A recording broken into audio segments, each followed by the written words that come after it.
काशी के रुद्राक्ष की तरह ही अभी कुछ हफ्ते पहले ही गुजरात में भी जापानी जैन गार्डन और काइजेन एकेडमी का भी लोकार्पण हुआ था।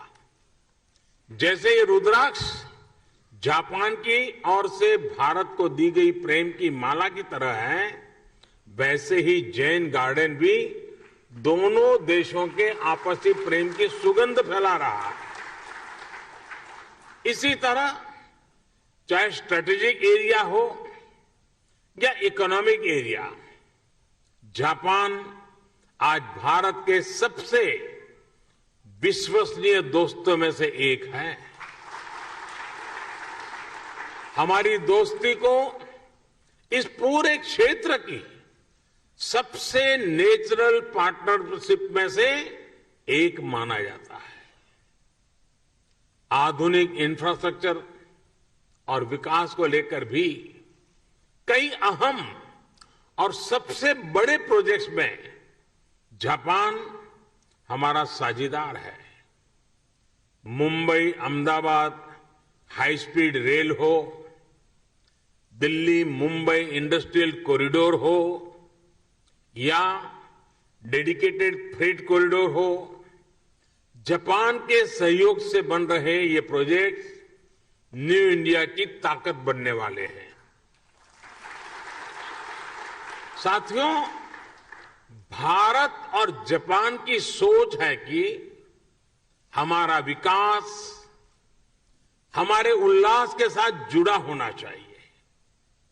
ये विकास सर्वमुखी होना चाहिए, सबके लिए होना चाहिए और सबको जोड़ने वाला होना चाहिए। हमारे पुराणों में कहा गया है, तत्र अश्रु बिंदु तो जाता महारुद्राक्ष वृक्षकाः मम आज्ञया महासेन सर्वेषाम हित काम्या। अर्थात सबके हित के लिए, सबके कल्याण के लिए भगवान शिव की आंख से गिरी अश्रु बूंद के रूप में रुद्राक्ष प्रकट हुआ। शिव तो सबके हैं, उनकी अश्रु बूंद मानव मात्र के लिए स्नेह का, प्रेम का प्रतीक ही तो है। इसी तरह ये इंटरनेशनल कन्वेंशन सेंटर रुद्राक्ष भी पूरी दुनिया को आपसी प्रेम, कला और संस्कृति के जरिए जोड़ने का एक माध्यम बनेगा। और काशी का तो बात ही क्या, काशी तो वैसे भी दुनिया का सबसे प्राचीन जीवंत शहर है। शिव से लेकर सारनाथ में भगवान बुद्ध तक काशी ने अध्यात्म के साथ साथ कला और संस्कृति को सदियों से संजो कर रखा है। आज के समय में भी तबला में बनारस बाज की शैली हो, ठुमरी, दादरा, ख्याल, टप्पा और ध्रुपद हो, धमार, कजरी, चैती, होरी जैसी बनारस की चर्चित और विख्यात गायन शैलियां हो, सारंगी और पखावज हो या शहनाई हो, मेरे बनारस के तो रोम रोम से गीत, संगीत और कला झरती है। यहां गंगा के घाटों पर कितनी ही कलाएं विकसित हुई हैं, ज्ञान शिखर तक पहुंचा है और मानवता से जुड़े कितने गंभीर चिंतन इस मिट्टी में हुए हैं। और इसलिए बनारस गीत संगीत का, धर्म अध्यात्म का, ज्ञान विज्ञान का एक बहुत बड़ा ग्लोबल सेंटर बन सकता है। साथियों, बौद्धिक विमर्शों के लिए, बड़ी सेमिनार्स और कल्चरल इवेंट्स के लिए बनारस अपने आप में एक आइडियल लोकेशन है। देश विदेश से लोग यहां आना चाहते हैं, यहां रुकना चाहते हैं। ऐसे में अगर यहां इसी तरह की इवेंट्स के लिए सुविधा मिलेगी, इंफ्रास्ट्रक्चर होगा, तो स्वाभाविक है बड़ी संख्या में कला जगत के लोग बनारस को प्राथमिकता देंगे। रुद्राक्ष इन्हीं संभावनाओं को आने वाले दिनों में साकार करेगा। देश विदेश से कल्चरल एक्सचेंज का एक सेंटर बनेगा। उदाहरण के तौर पर बनारस में जो कवि सम्मेलन होते हैं, उनके फैन पूरे देश में और दुनिया में हैं। आने वाले समय में इन कवि सम्मेलनों को वैश्विक प्रारूप में इस सेंटर में आयोजित किया जा सकता है।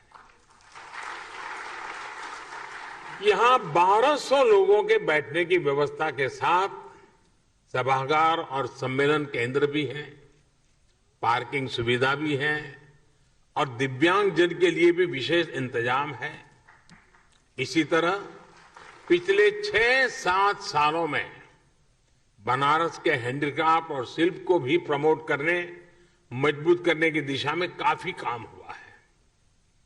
इससे बनारसी सिल्क और बनारसी शिल्प को फिर से नई पहचान मिल रही है। यहां व्यापारिक गतिविधियां भी बढ़ रही है। रुद्राक्ष इन गतिविधियों को भी बढ़ाने में मदद करेगा। इस इंफ्रास्ट्रक्चर का कई तरह से बिजनेस एक्टिविटीज में इस्तेमाल किया जा सकता है। साथियों, भगवान विश्वनाथ ने तो खुद ही कहा है, सर्व क्षेत्रेषु भूपुष्ठे काशी क्षेत्रम चमे वपुः, अर्थात काशी का तो पूरा क्षेत्र ही मेरा स्वरूप है। काशी तो साक्षात शिव ही है।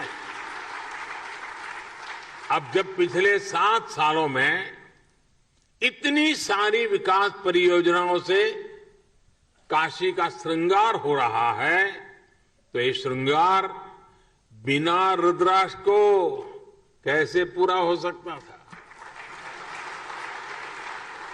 अब जब ये रुद्राक्ष काशी ने धारण कर लिया है, तो काशी का विकास और ज्यादा चमकेगा और ज्यादा काशी की शोभा बढ़ेगी। अब ये काशी वासियों की जिम्मेदारी है। मैं आप सबसे विशेष आग्रह भी करता हूं कि रुद्राक्ष की शक्ति का पूरा उपयोग आपको करना है। काशी के सांस्कृतिक सौंदर्य को, काशी की प्रतिभाओं को इस सेंटर से जोड़ना है। आप जब इस दिशा में काम करेंगे, तो आप काशी के साथ पूरे देश को और दुनिया को भी जोड़ेंगे। जैसे जैसे ये सेंटर सक्रिय होगा, इसके जरिए भारत जापान के रिश्तों में, उस रिश्तों को भी दुनिया में एक नई पहचान मिलेगी। मुझे पूरा विश्वास है, महादेव के आशीर्वाद से आने वाले दिनों में ये सेंटर काशी की एक नई पहचान बनेगा, काशी के विकास को नई गति देगा।